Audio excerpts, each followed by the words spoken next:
السلام علیکم۔ City public library مسجد شاہگل کے اس چینل سے میں محمد جاوید آپ تمام سامعین کا خیر مقدم کرتا ہوں، استقبال کرتا ہوں اور آپ لوگوں سے گزارش کرتا ہوں کہ اس چینل کو زیادہ سے زیادہ لوگوں تک پہنچائیں، زیادہ سے زیادہ شیئر کریں، سبسکرائب کریں، لائک کریں تاکہ اس میں دی ہوئی جانکاری زیادہ سے زیادہ لوگوں تک پہنچ سکے۔ جزاک اللہ۔ بیگمات کے آنسو، افسانہ یتیم شہزادے کی عید۔ 1332 ہجری کی عید الفطر کا ذکر ہے۔ دہلی میں 29 کا چاند نظر نہ آیا۔ درزی خوش تھے کہ ان کو ایک دن کام کرنے کو مل گیا۔ جوتے والوں کو بھی خوشی تھی کہ ایک روز کی بکری بڑھ گئی۔ مگر مسلمانوں کے ایک غریب محلے میں تیموریہ خاندان کا ایک گھرانہ اس دن بہت غمگین تھا۔ یہ لوگ عصر سے پہلے اپنے گھر کے وارث میر نواز دلدار شاہ کو دفن کر کے آئے تھے۔ دلدار شاہ 10 دن سے بیمار تھے۔ ان کو 5 روپے ماہوار پینشن ملتی تھی۔ گھر میں ان کی بیوی اور خود کناری بنتے تھے، جس میں ان کو اتنی معقول آمدنی تھی کہ خوب آرام سے بسر اوقات کرتے تھے۔ ان کے 4 بچے تھے، 3 لڑکیاں اور 1 لڑکا۔ 2 لڑکیوں کی شادی ہو گئی تھی، ایک 1.5 سال کی گود میں تھی اور ایک لڑکا 10 برس کا تھا۔ دلدار شاہ اس لڑکے کو بہت چاہتے تھے۔ بیگم نے بہت چاہا کہ لڑکا مکتب میں جائے، مگر دلدار شاہ کو بچہ اس قدر لاڈلا تھا کہ انہوں نے ایک دن اس کو مکتب نہ بھیجا۔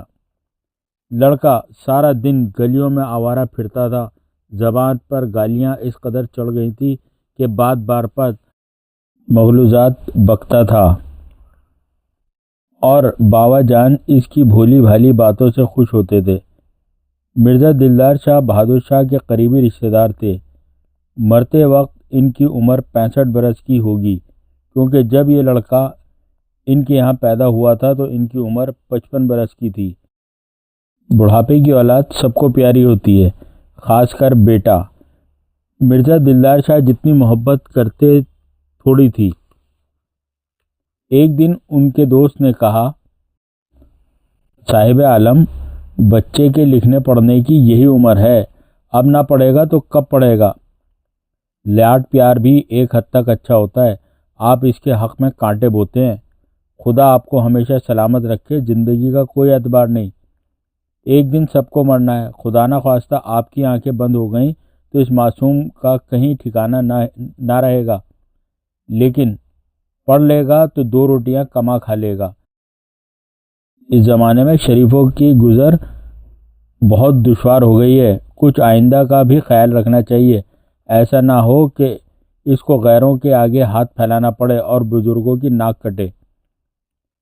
مرزا دلدار شاہ اس ہمدردی سے بگڑ گئے اور بولے، آپ میرے مرنے کی بدشگونی کی کرتے ہیں؟ ابھی میری کون سی ایسی عمر ہو گئی ہے؟ لوگ تو 100 برس تک زندہ رہتے ہیں۔ رہا بچے کا پڑھانا، سو میرے نزدیک تو اس کی کوئی ضرورت نہیں۔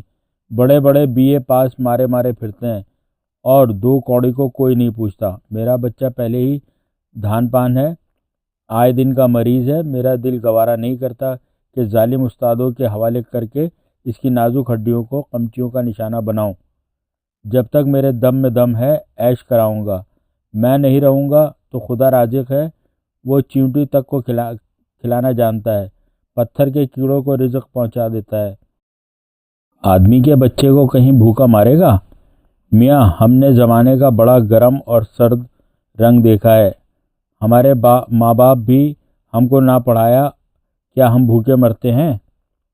نصیحت کرنے والے بیچارے یہ جواب سن کر چپ ہو گئے اور دل ہی دل میں پچھتائے کہ ناحق اس سے درد مندی کی بات کہی، لیکن انہیں خیال آیا کہ حق بات کہنے سے چپکا رہنا گناہ ہے، سچی بات کہنے سے خاموش رہنے والا گونگا شیطان ہے۔ اس لیے انہوں نے پھر کہا کہ جناب، آپ ناراض نہ ہوں، میں خدا نہ خواستہ آپ کا مرنا نہیں چاہتا، میں نے تو دور اندیشی کی بات کہی، آپ کو ناگوار گزری تو معاف فرمائیے گا، مگر یہ خیال فرما لیجئے کہ آپ کے بچپن میں اور حالات تھی اور آج کل اور زمانہ ہے۔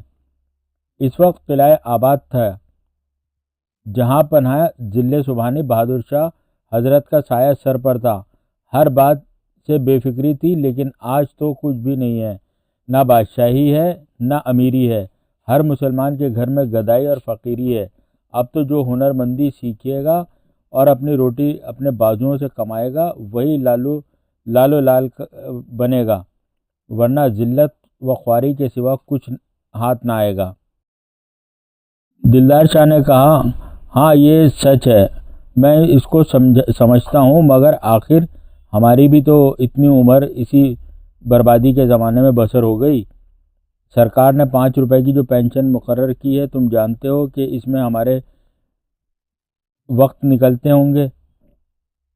8 آنے روز تو بچے کا خرچ ہے، ہم دونوں میاں بیوی روپے 1.5 روپے کے روز کناری بنتے ہیں اور مزے سے گزر و اوقات کرتے ہیں۔ یہ باتیں ہو رہی تھیں کہ ایک تیسرے صاحب تشریف لائے اور انہوں نے کہا، آسٹریلیا کے بادشاہ کا ولی عہد مارا گیا۔ جب بادشاہ کو اس کی خبر پہنچی تو بے قرار ہو گیا اور ہائے کا نعرہ مار کر کہا، ظالموں نے سب کچھ لوٹ لیا اور میرے لیے کچھ بھی نہ چھوڑا۔ مرزا دلدار شاہ یہ سن کر ہنسنے لگے اور بولے، بھائی واہ، اچھی بہادری ہے، بیٹے کی ناگہانی مرنے سے ایسے گھبرا گئے۔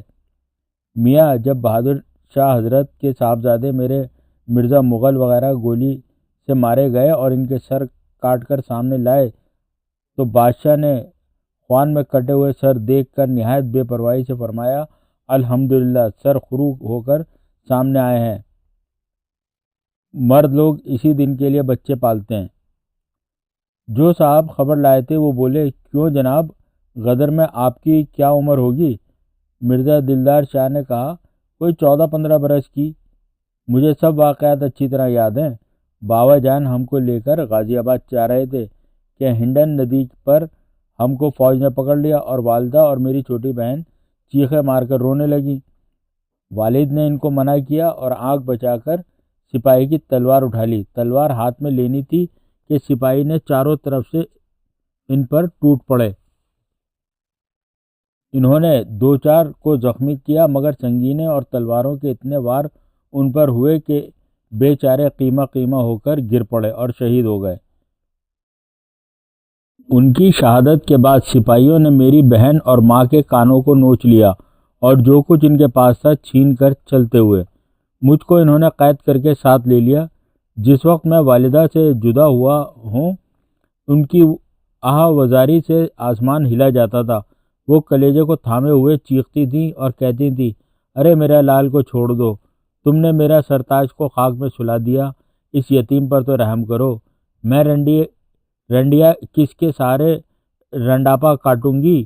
اللہ، میرا کلیجہ پھٹا جاتا ہے، میرا دلدار کہاں جاتا ہے؟ کوئی اکبر و شاہ جہاں کو قبر سے لائے بلائے، ان کے گھرانے کی دکھیاں کی بپتا سنائے، دیکھو میرے دل کے ٹکڑے کو مٹی میں مسلے دیتے ہیں، ارے کوئی آؤ، میری گود یوں کا پالا ہوا مجھ کو دلواؤ۔ چھوٹی بہن کا آقا بھائی کہتی ہوئی میری طرف دوڑی، مگر سپاہی گھوڑوں پر سوار ہو کر چل دیے اور مجھ کو باغ ڈور سے باندھ لیا۔ گھوڑے دوڑتے تھے تو میں بھی دوڑتا تھا، پاؤں لہو لہان ہو گئے تھے، دل دھڑکتا تھا، دم اکھڑا جاتا تھا۔ پوچھا، مرزا یہ بات رہ گئی کہ پھر تمہاری بہن کا اور والدہ کا کیا حال ہوا؟ مرزا نے کہا، آج تک ان کا پتہ نہیں لگا، خبر نہیں ان پر کیا گزری اور وہ کہاں گئیں۔ مجھ کو سپاہی اپنے ہمراہ دہلی سے لائے اور یہاں سے اندور لے گئے۔ مجھ سے گھوڑے ملواتے تھے اور گھوڑوں کی لید صاف کرواتے تھے۔ چند روز بعد مجھ کو چھوڑ دیا گیا اور میں نے اندور میں ایک ٹھاکر کے ہاں دربانی کی نوکری کر لی۔ کئی برس اس میں گزارے، پھر دہلی آیا اور سرکار میں درخواست دی۔ اس کی مہربانی سے میری بھی اوروں کی طرح 5 روپے ماہوار پینشن مقرر ہو گئی۔ اس کے بعد میں نے شادی کی، یہ بچے پیدا ہوئے۔ اس واقعے کے بعد مرزا دلدار شاہ بیمار ہوئے اور 10 دن بیمار رہ کر آخرت کو سدھار گئے۔ ان کے مرنے کا غم سب سے زیادہ ان کی بیوی اور لڑکے کو تھا۔ لڑکا 10 برس کا تھا اور اچھی طرح سمجھتا تھا کہ ابا جان مر گئے ہیں، مگر وہ بار بار اماں سے کہتا تھا کہ ابا جان کو بلا دو۔ الغرض اس رونے دھونے میں یہ سب لوگ سو گئے۔ سحر کو بیگم صاحبہ بیدار ہوئیں تو دیکھا کہ گھر میں جھاڑو پھری ہوئی ہے، کپڑا الٹا، برتن بھانڈا سب چوڑ لے گئے۔ بیچاری بیوہ نے سر پیٹ لیا، ہائے ہائے، اب میں کیا کروں گی، میرے پاس تو ایک تنکا بھی نہ رہا۔ گھر کے مالک کے اٹھتے ہی چوری بھی ہوئی۔ آس پاس کے محلے دار ان کے رونے کی آواز سن کر جمع ہو گئے اور سب نے بہت افسوس کیا۔ پڑوس میں ایک گوٹے والے رہتے تھے، انہوں نے سحری کے لیے دودھ اور نان پاؤ بھیجا اور بیچاری نے ٹھنڈا سانس بھر کر اس کو لے لیا۔ یہ پہلا دن تھا کہ بیوہ شہزادی نے خیرات کی سحری کھائی، جس کا اس کو سب سے زیادہ صدمہ ہوا۔ دن ہوا، چاروں طرف عید کے سامان نظر آتے تھے۔ چاند رات کے چہل پہل ہر گھر میں تھی، مگر نہ تھی تو اس گھر میں جہاں دودھ پیتی بچی کو گود میں لیے بیوہ شہزادی یتیم شہزادے کو سمجھا رہی تھی، کیونکہ وہ نئی جوتی اور نئے کپڑے مانگتا تھا۔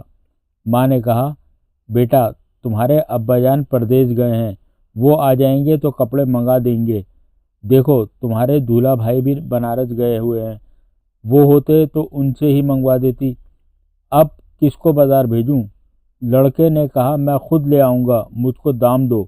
دام کا نام سن کر دکھیاری بیوہ کے آنسو آ گئے۔ اس نے کہا، تمہیں خبر نہیں، رات کو گھر میں چوری ہو گئی، ہمارے پاس ایک پیسہ بھی نہ ہے۔ ضدی شہزادے نے مچل کر کہا، نہیں میں تو ابھی لوں گا۔ یہ کہہ کر دو چار گالیاں ماں کو دیں۔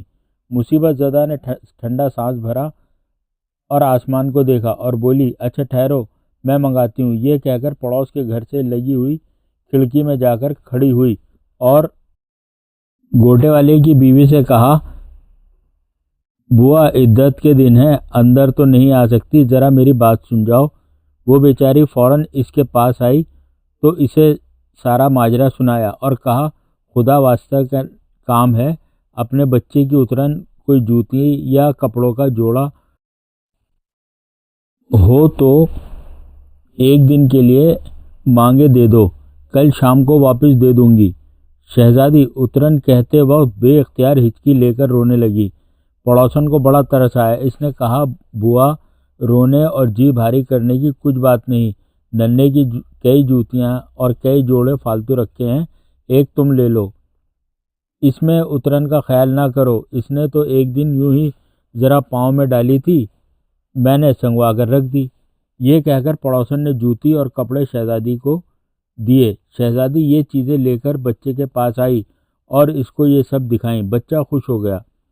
دوسرے دن عیدگاہ جانے کے لیے شہزادی نے اپنے بچے کو بھی گوٹے والے پڑوسی کے ساتھ کر دیا۔